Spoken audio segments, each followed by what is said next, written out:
이 물건을 이렇게 보다 보니까 야, 이거는 진짜 돈이 될 수밖에 없다. 이 정도 떨어졌으면 진짜 입찰을 이번에는 고려해 볼 만하다. 고양이가 어떻게 생선가게를 지나가냐. 종류를 불문을 하고 어떠한 부동산이든 그 부동산이 가지고 있는 실제적인 가치, 그 본연의 가치보다 저평가된 물건을 찾아서 투자 수익을 만들어낼 수 있는 물건들이 세상에는 정말 많습니다. 이거는 무조건 돈을 벌 수 있는 물건입니다. 반갑습니다. 공장 투자의 진심인 남자 셔리형입니다. 자, 제가 맨날 영상에서 이 공장 쪽 물건만 위주로 영상을 업로드를 했었는데, 자, 오늘은 제가 공장이 아니라 이 흔히들 우리가 빌라라고 표현을 하죠. 요 다가구 주택 물건을 가져와 봤습니다. 자, 근데 이거를 뜬금없이 왜 가져왔냐? 제가 물건 검색을 공장만 보는 게 아니라 토지나 다가구나 다세대나 꼬마 빌딩이나 상가나 여러 가지를 이제 평소에도 찾아보는데, 이 물건은 보다 보니까 이 정도 유찰이 됐다. 감정가 대비 반값으로 내려왔다. 그리고 이 물건이 갖고 있는 위반 건축물에 대한 부분들, 이거를 양성할 수 있는 방안, 아니면 이행 강제금을 납부하고 그대로 사용을 하든지, 이런 것들을 여러 가지로 생각을 해봤을 때, 이 정도로 떨어졌으면 진짜 이거는 수지 분석하고 처리 방안만 잘 강구를 해서 낙찰을 받는다고 하면은 이거는 무조건 돈을 벌 수 있는 물건입니다. 그래서 제가 공장은 아니지만 한번 가져와 봤습니다. 사실 부동산 경매에서, 그리고 좀 더 넓게 보더라도 금매나 일반 매매, 여러 가지 이제 부동산 물건 중에 반드시 공장 토지가 돈이 된다라는 건 아니에요. 종류를 불문을 하고 어떠한 부동산이든 그 부동산이 가지고 있는 실제적인 가치, 그 본연의 가치보다 저평가된 물건을 찾아서 저렴한 값에 매입을 하고 그거를 보유를 한다거나 아니면 바로 매도를 한다거나 여러 가지 처리 방안을 통해서 투자 수익을 만들어낼 수 있는 물건들이 세상에는 정말 많습니다. 저는 현재 유튜브를 공장 토지 쪽만 영상을 주로 올려왔는데, 이 물건을 이렇게 보다 보니까 야, 이거는 진짜 돈이 될 수밖에 없다. 이 정도 떨어졌으면 진짜 입찰을 이번에는 고려해 볼 만하다라는 생각이 들어서 오늘 우리 구독자 여러분들 그리고 시청자 여러분들이랑 물건을 한번 살펴보려고 합니다. 이게 오죽하면 옛말에 그런 말이 있잖아요. 고양이가 어떻게 생선가게를 지나가냐. 아니 쥐 잡아먹으러 가다가도 생선가게가 문이 열려 있어. 근데 안에 들어있는 생선이 너무 좋아. 그러면 우리 고양이들 어떻게 해요? 쥐 잡아먹으려고 가려고 하다가도 그런 생선가게는 들렸다 가야 됩니다. 그래서 고등어 한 마리를 먹든 조기를 한 마리 먹든 뭐라도 또 먹어가지고 배를 좀 채우고 그 다음에 또 쥐를 잡아먹으면 되잖아요. 그래서 오늘은 같이 이 물건 한번 간단하게 리뷰 한번 해보겠습니다. 자, 위치는 경기도 화성시 남양읍에 위치한 물건입니다. 남양읍이라고 하면은 우리가 흔히 좀 잘 모르시는 분들이 많습니다. 근데 경기도 화성시에 화성시청이 위치해 있는 동네가 바로 남양읍입니다. 그리고 주변에는 현대자동차, 기아자동차, 이 현대기아 연구소가 남양에 위치해 있고, 교통으로 봤을 때는 여기가 현재는 지하철이 있고 그런 건 아니지만 서해안 복선전철 해가지고 화성시 향남읍 가기 전에 이 화성시청역이 있습니다. 그래서 조만간에 이제 화성시청역 개통을 앞두고 있는 동네이기도 하고, 그 다음에 고속도로로 봤을 때는 서해안 고속도로가 주변에 있고 제2외곽 순환 고속도로에서 화성 IC가 또 남양읍에 바로 떨어지죠. 그래서 수년 전부터 계속해서 남양읍의 어떤 인구 수나 전체적인 가구의 숫자, 이런 거는 증가하고 있는 추세에 있기 때문에 이런 건물 하나 낙찰 받으셔가지고 전세든 월세든 임차 주고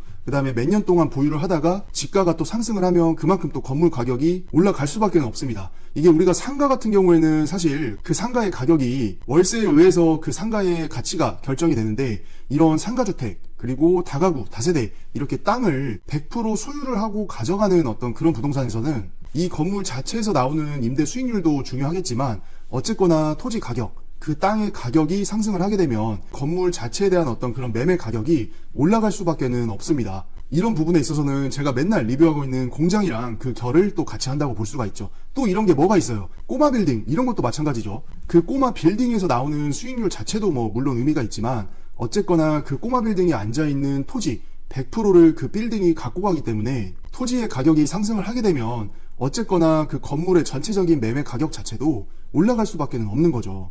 그래서 정말 부동산 투자에는 많은 종류들이 있지만 이렇게 내가 깔고 있는 토지를 100% 소유를 해가면서 향후에 매각을 했을 때 지가 상승에 의한 시세 차익을 만들어낼 수 있다라는 그런 매력이 공장뿐만이 아니라 이런 상가주택이나 꼬마 빌딩, 그런 게 이제 그 맥을 같이 하는 물건들이죠.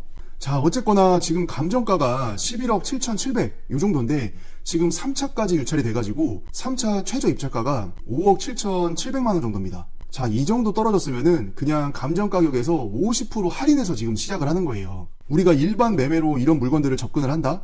그러면 절대 이런 가격에 살 수가 없습니다. 그래서 시세보다, 감정 가액보다 이렇게 저렴하게 도전해 볼 수 있는 그 자체는 이게 부동산 경매이기 때문에 가능한 일들인 거죠. 자, 그럼 오늘 저와 함께 이 건물에 대한 간략한 스펙 그리고 현장에서 촬영한 현장 영상을 보시면서 이 물건을 접근을 할 때 우리가 어떤 포인트들을 좀 염두를 하고 고려를 해야 되는지 그거에 대해서 같이 한번 공부를 해보는 시간을 갖도록 하겠습니다. 자, 토지 면적은 전체 85평입니다. 그리고 건물의 연면적은 122평 정도 나오고 있습니다. 자, 조금 내려가서 매각 토지랑 건물 현황을 보면, 자, 토지는 깔끔하죠. 85평, 한 필지, 용도지역 일종 일반 주거지역에 지어진 다가구 주택이 되겠습니다. 전체적인 층수는 4층으로 구성이 되어 있고 1층은 22평인데 현재 공부상은 근생시설인데 지금 주거로 쓰고 있는 것 같습니다. 그리고 2층, 3층, 그리고 4층, 요 꼭대기는 흔히들 우리가 말하는 그 주인댁, 주인세대죠. 그래서 각 층은 한 37평 정도 구성이 되어 있고 꼭대기층은 이제 27평 정도가 되고 있습니다. 자, 사용 승인이 2016년이기 때문에 비교적 그래도 10년 이내에 지어진 다가구 주택인 거를 알 수가 있습니다. 자, 그리고 참고사항에 보면 뭐 여러 가지 많이 나와 있는데 결론은 뭐냐? 이 경기도 화성시 남양읍 택지 같은 경우에는 전체적인 그 가구수 제한이 있습니다. 그래서 한 건물에 이제 최대 5가구씩 넣을 수가 있는데 그 말인즉슨 2층, 3층에는 2가구가 들어가고 마지막 꼭대기에 1가구 해가지고 5개 가구가 들어가야 되는데 현황을 보니까 방 쪼개기를 조금 해놨어요. 그래서 본 물건은 공부상과 현황의 이 상태가 다르니까 이거를 반드시 인지를 하고 입찰을 해라 라고 적혀있죠. 그래서 이런 물건들은 결론적으로는 내가 수익률 계산을 해봐가지고 이거를 보유하는 동안에 이행강제금을 매년 납부를 하면서 수익률을 만들어가면서 보유를 할지 아니면 낙찰을 받은 다음에 깔끔하게 양성화 처리를 해가지고 그 원상복구에 들어가는 비용 계산 해봐가지고 투자적인 측면에서 플러스 마이너스 해봤더니 결론적으로는 괜찮은 투자 물건이 될 수 있을 것 같다라고 계산이 서면 이제 적극적으로 입찰을 하시는 거죠. 자, 임차인 현황을 보시면은 여러 호실에 걸쳐서 여러 분들이 들어가 있습니다. 근데 어쨌거나 특징적으로는 대항력이 다 없는 임차인 분들만 계세요. 그래서 이 명도에 대한 부분들 잘 계획을 하셔가지고 진행을 하시면 될 것 같고 건물 등기부나 토지 등기부를 보면 말소기준 등기 이하로는 모든 권리가 소멸이기 때문에 권리 분석상에 특별히 어려움은 없는 물건이 되겠습니다. 자, 그러면 제가 현장에서 직접 방문해서 촬영한 영상을 보시면서 좀 더 디테일하게 이번 물건 같이 살펴보겠습니다. 자, 지금 앞에 보이시는 게 이번 경매 목적물이 되겠습니다. 일단은 건물 딱 보더라도 깔끔해요. 이게 뭐 15년, 20년 이렇게 오래된 그런 건물이 아니라 이제 준공받은 지 한 10년이 좀 안 된 물건이죠. 그래서 상당히 뭐 깔끔하고 주변을 이렇게 둘러보더라도 다 이런 택지단지 안에 빌라 단지로 구성이 되어 있습니다. 자, 뭐 주변 둘러보면 다 이런 건물들이에요. 자, 우리가 이제까지 맨날 이제 공장 이런 물건 보면 진입로의 폭이 어떻고 도로 지분이 있고 없고 이런 거를 많이 따졌는데 다가구, 다세대 이런 빌라 건물 이런 물건 같은 경우에는 우리가 도로 지분 따져보고 도로 폭 따져보고 이럴 필요가 전혀 없죠. 왜냐면 택지라는 것 자체가 이제 이런 걸 짓기 위해서 계획이 된 동네이기 때문에 건축에 필요한 허가에 필요한 모든 기반 시설들이 잘 들어가 있습니다. 자, 1층은 아까 말씀드린 대로 필로티 구조로 되어 있어서 이렇게 주차 공간으로 일부를 쓰고 있고 또 일부는 건물의 1층 면적을 지금 거주 공간으로 쓰고 있는 모습을 볼 수가 있습니다. 자, 여기 보이시는 게 지금 102호 그리고 102호는 여기 사이드로 들어가게끔 되어 있죠. 전형적으로 볼 수 있는 진짜 빌라 단지에 있는 물건이 되겠습니다.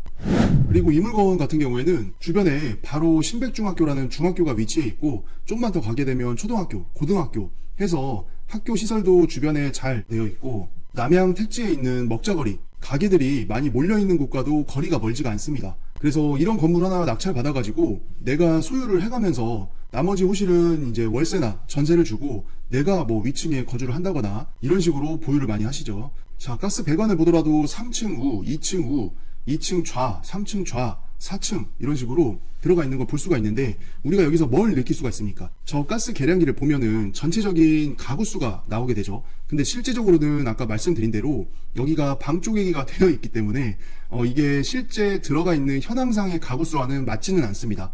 그래서 준공 때까지는 가구 수를 유지를 하다가 이제 준공 다 받고 나서 실내를 털어가지고 쪼개기를 해놓은 거기 때문에 외부에서 봤을 때 어떤 가스 계량기의 숫자는 당연히 현황이랑은 좀 차이가 있죠.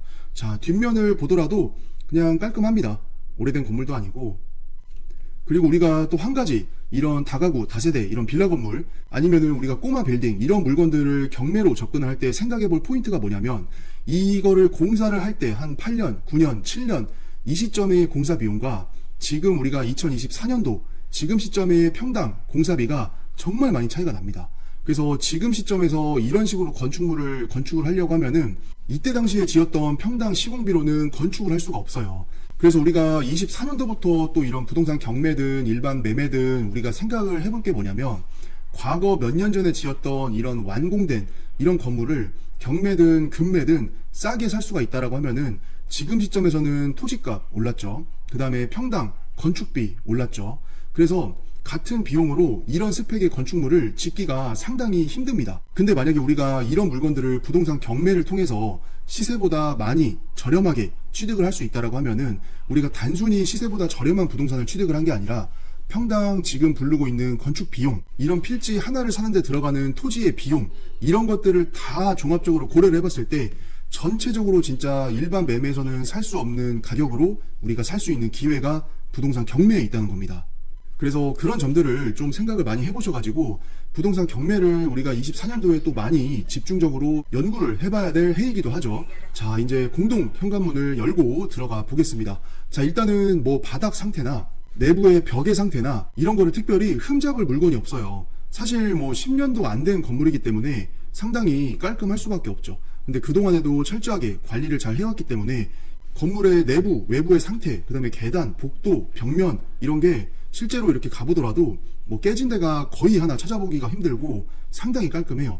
근데 여기가 이제 2층으로 올라와 있는데, 자, 보시는 것처럼 호수가 204호까지 있습니다. 원래는 뭐라고 그랬죠? 남해안급 택지에서의 가구수 기준은 한 건물당 5가구예요.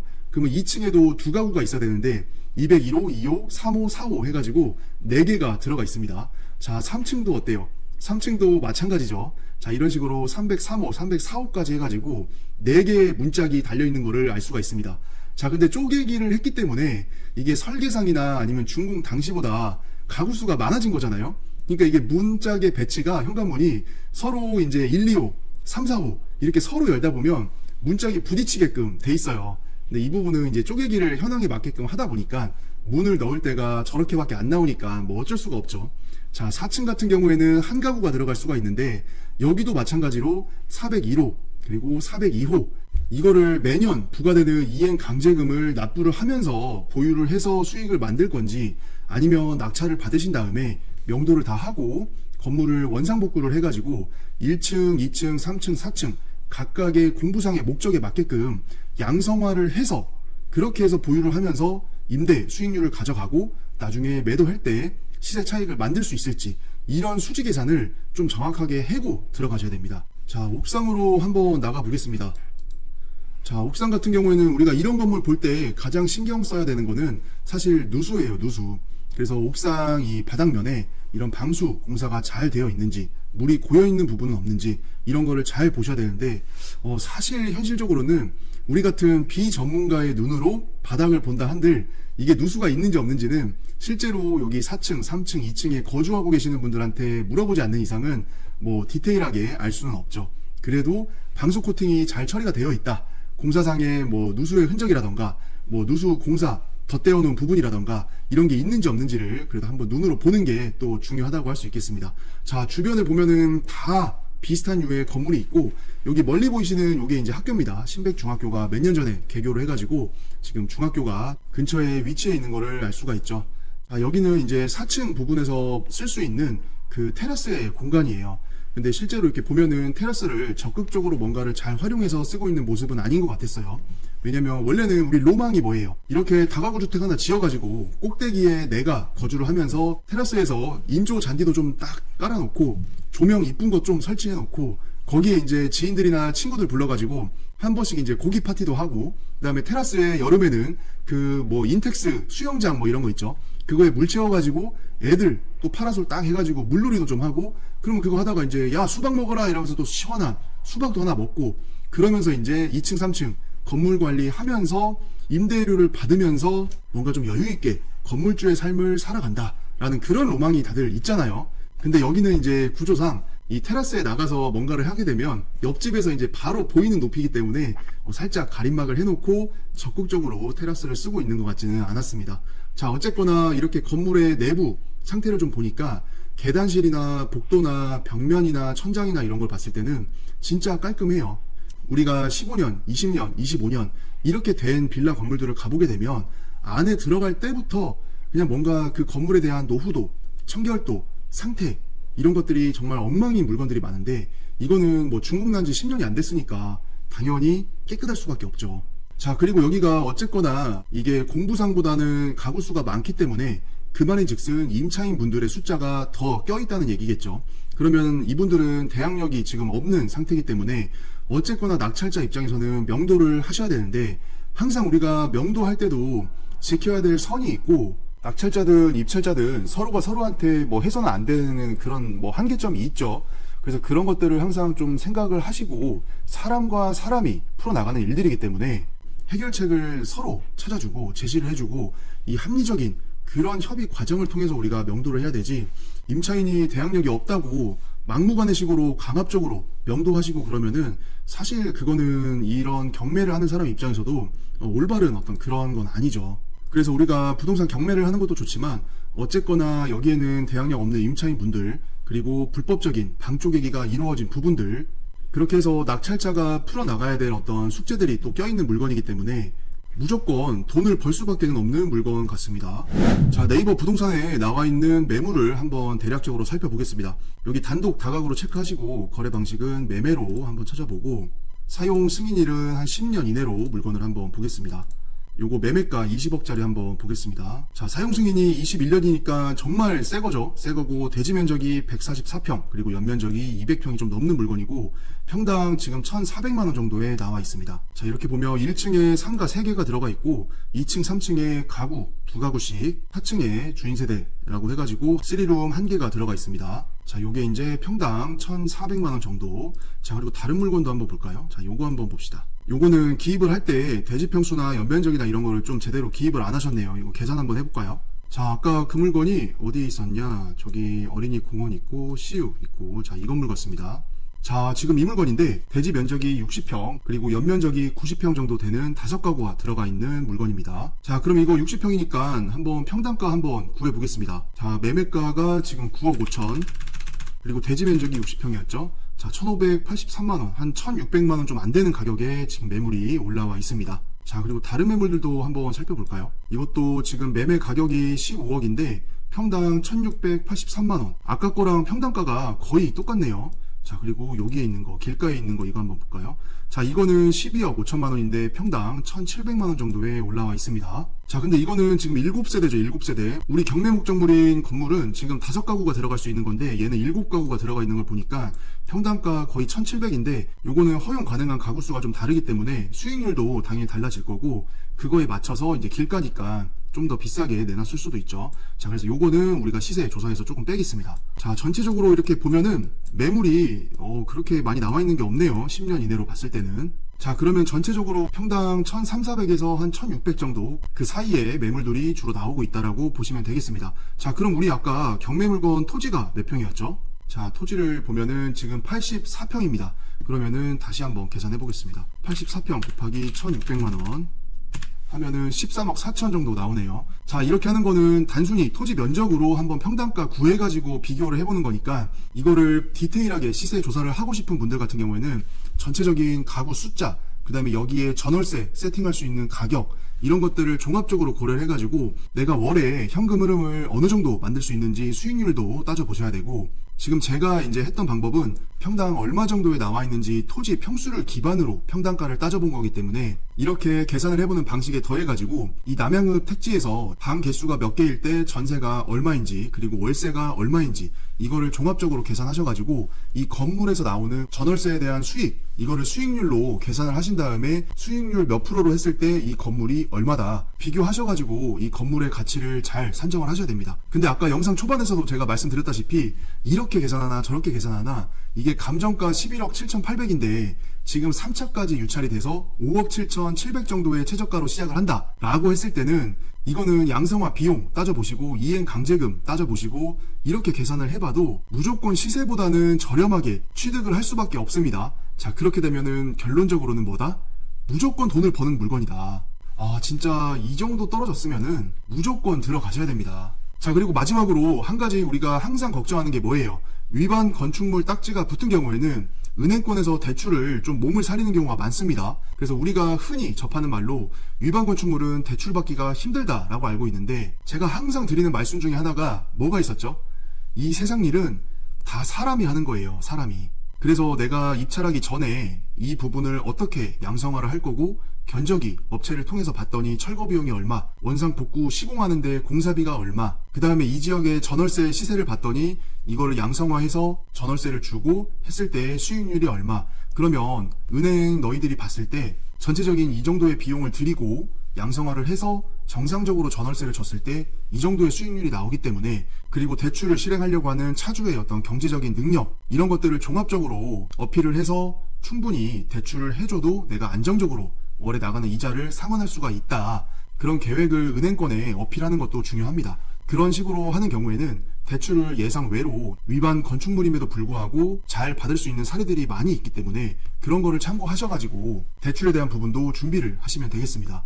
그렇다고 해서 이게 무조건 내가 원하는 금액만큼 대출이 원하는 이유로 나온다, 이런 건 아니에요. 하지만 이런 똑같은 물건을 제 친한 지인 중에 한 명도 몇 년 전에 낙찰을 받아서 은행권을 설득을 하고 대출 실행을 하고 은행 측에 얘기했던 그 원상 복구 계획대로 공사까지 마무리를 해서 양성화를 깔끔하게 진행을 한 다음에 통 건물로 매도를 해서 몇억 원 정도의 수익을 실제로 만들어낸 지인분들이 제 주변에도 있어요. 그래서 제가 항상 강조를 하지만, 이런 얘기 들으면은 어렵고 저런 얘기 들으면은 대출이 안 나오고 또 저기 가서 저런 얘기 들으면은 명도하다가 사고 나고 이런 식으로 어렵고 안 되고 부정적이고 이런 말만 들으면은 당연히 이런 물건들이 꺼려지는 게 사실입니다. 하지만 이 세상은 어때요? 이런 물건을 받아서 명도도 원만하게 해결을 하고 대출도 위반 건축물이 껴있음에도 불구하고 실행을 잘 받고 양성화 공사를 잘 해서 수익을 남기고 매도를 하고, 이런 분들도 우리 옆에는 있기 때문에 항상 우리는 이 마음 먹기에 달려있다. 세상 만사가 다 그래요. 마음 먹기에 달려있기 때문에 충분히 사전에 계획을 하고 그 계획대로 실행을 하나씩 해나간다 했을 때는 충분히 누구나 하실 수가 있는 것들입니다. 자, 이렇게 해서 오늘은 경기도 화성시 남양읍 택지에 나와 있는 다가구 주택 물건을 살펴봤습니다. 이 물건에 관심이 있고 입찰을 고려 중이신 분들이 있다고 하면은 이 물건에서 잘 낙찰 받으셔가지고 임차인 명도든 방 쪼개기를 한 불법적인 부분이든 이런 것들을 잘 원만하게 처리해 가시면서 결론적으로는 또 하나의 좋은 투자 사례를 만들 수 있는 물건이 되시기를 바라겠습니다. 오늘 또 영상 시청해 주셔서 감사합니다.